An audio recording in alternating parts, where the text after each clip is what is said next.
Hey guys, welcome back to my channel. I am Danielle, aka Stitcherista here on YouTube, and today is going to be a diamond paint with me. Yes.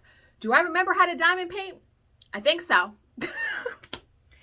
But today is Monday, December 20th, and I just wanted to do a chat face-to-face, and then we'll flip around and it'll be a true crime story time with diamond painting. So, yesterday was a good day. I watched 2 movies. Oh my God. So I decided to go into my Netflix queue.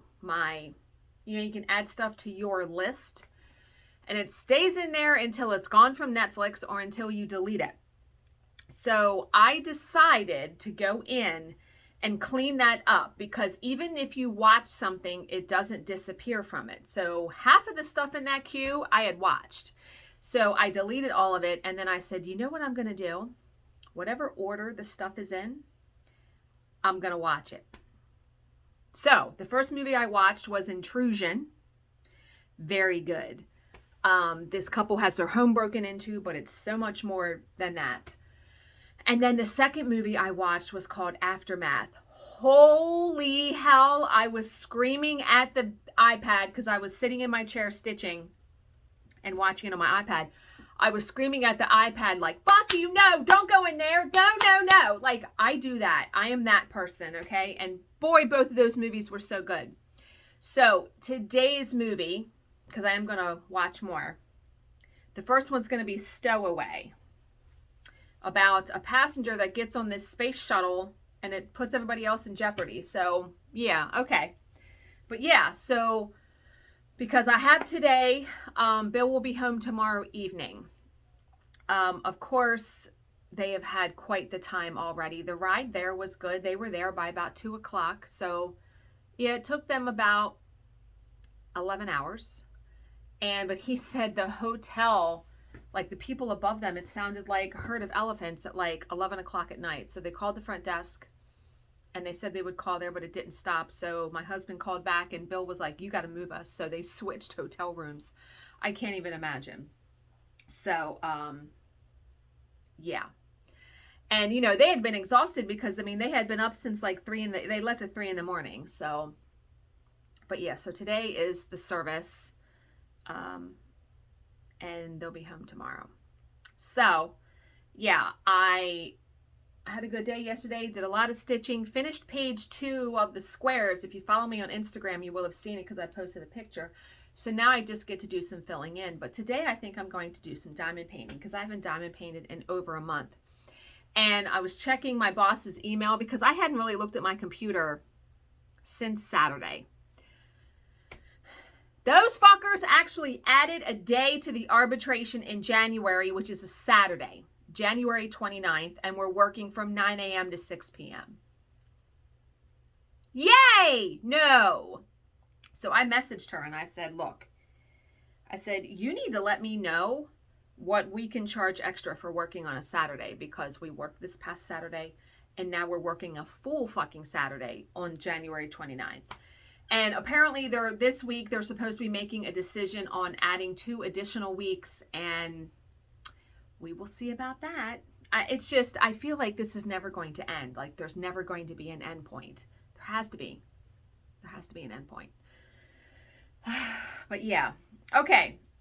So, I'm pretty sure that's all I got to tell you guys. And so, I'm going to flip it around, and you're going to see me working on Treasure Studios Art Maleficent.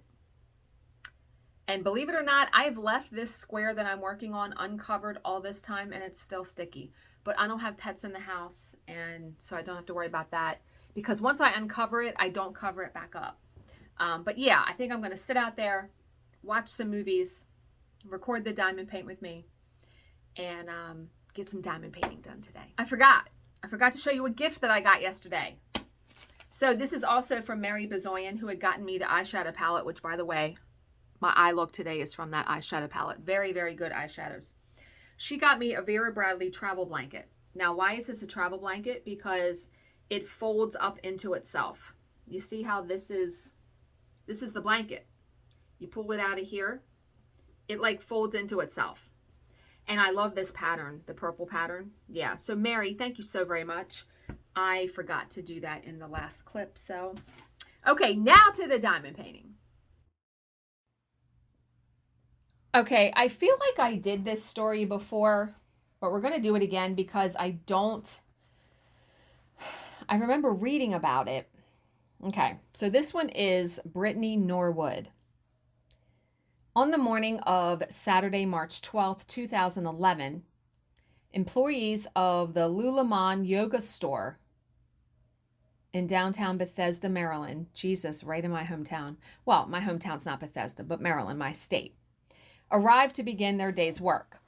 Saturdays are typically busy for retail workers, but this one would be unlike any that the Lululemon sales staff had experienced before.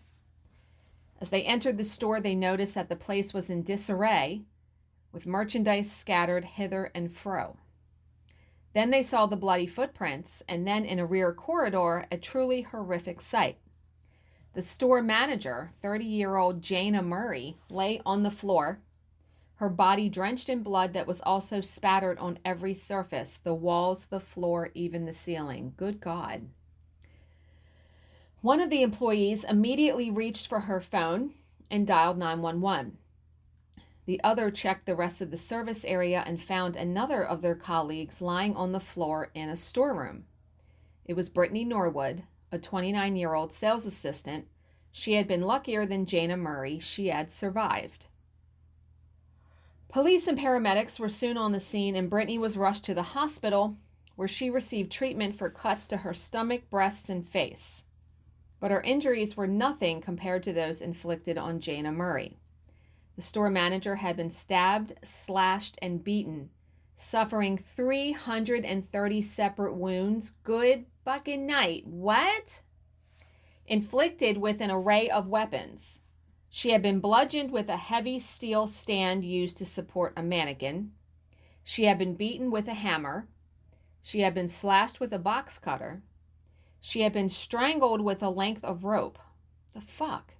Finally, she had been stabbed with a knife, one thrust driven right through her neck from side to side. Ugh!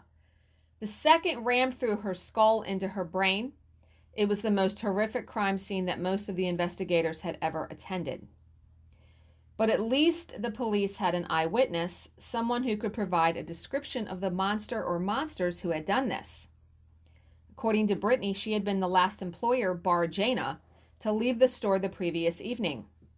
However, she hadn't gone very far before she realized that she had left her wallet behind. She had then called Jana and asked if she could return to retrieve it.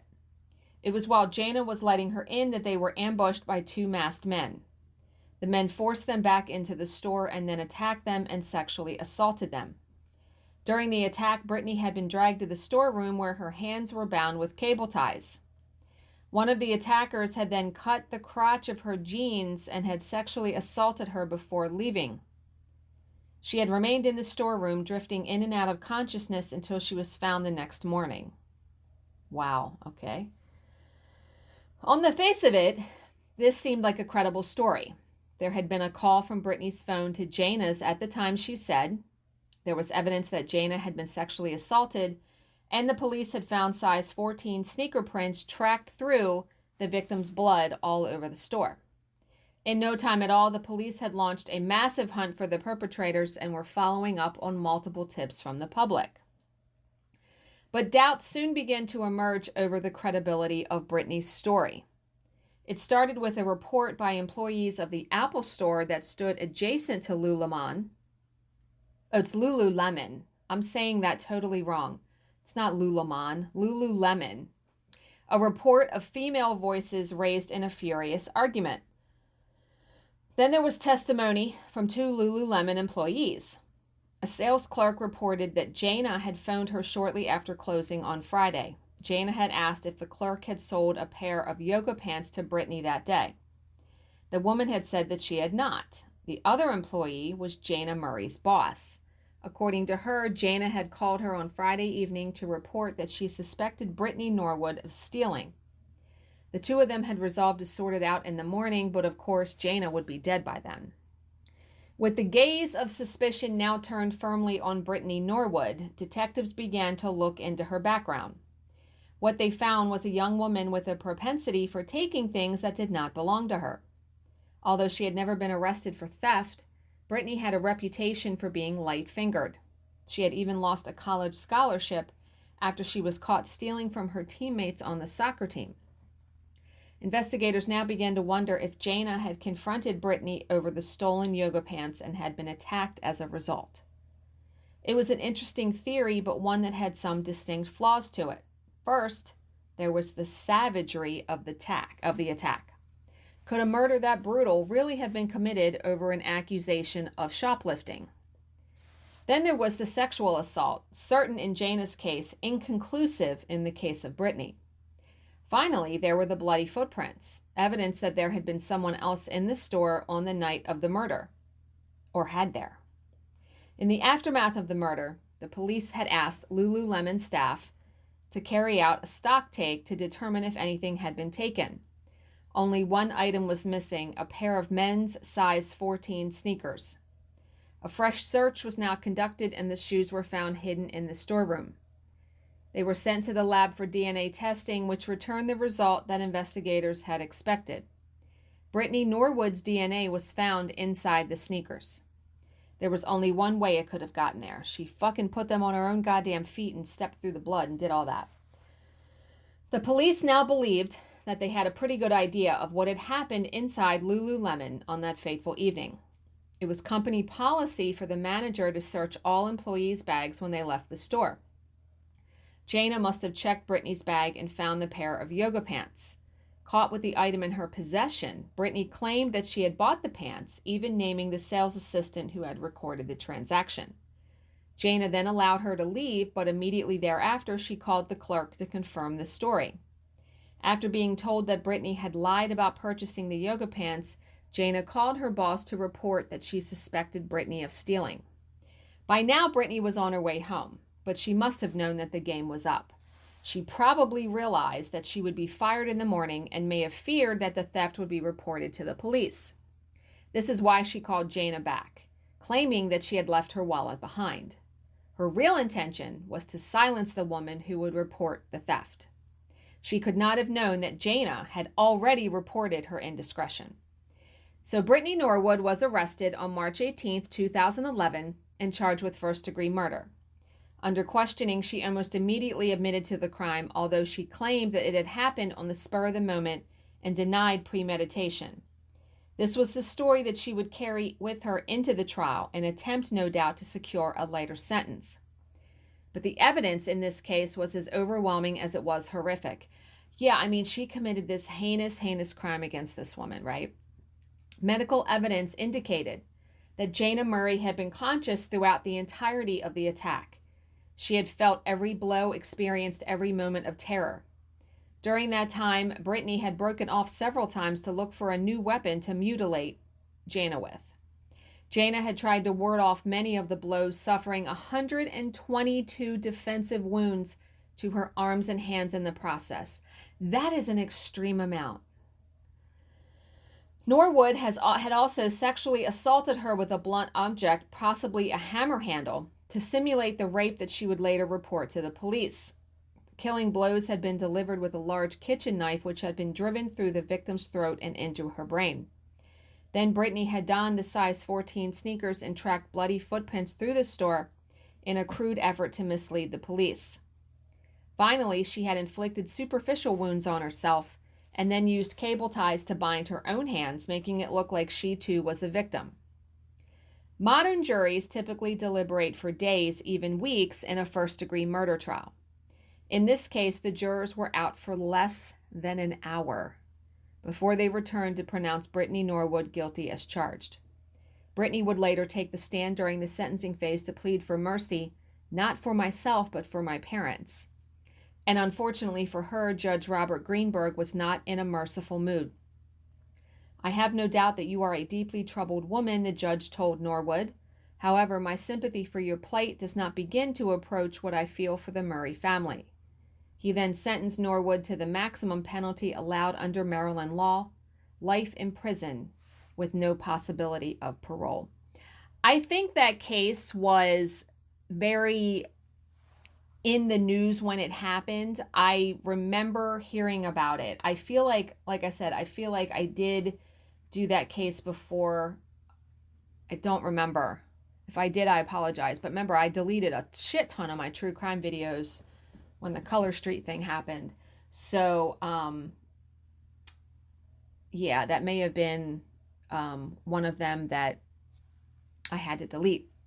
So let me know down below if you had heard of that case. How horrific for that poor woman. So as always, if you have any questions, please leave them in the comments section below, and I will answer them to the best of my ability. Thank you so much for watching and subscribing, and I will see you in my next video. Bye, guys.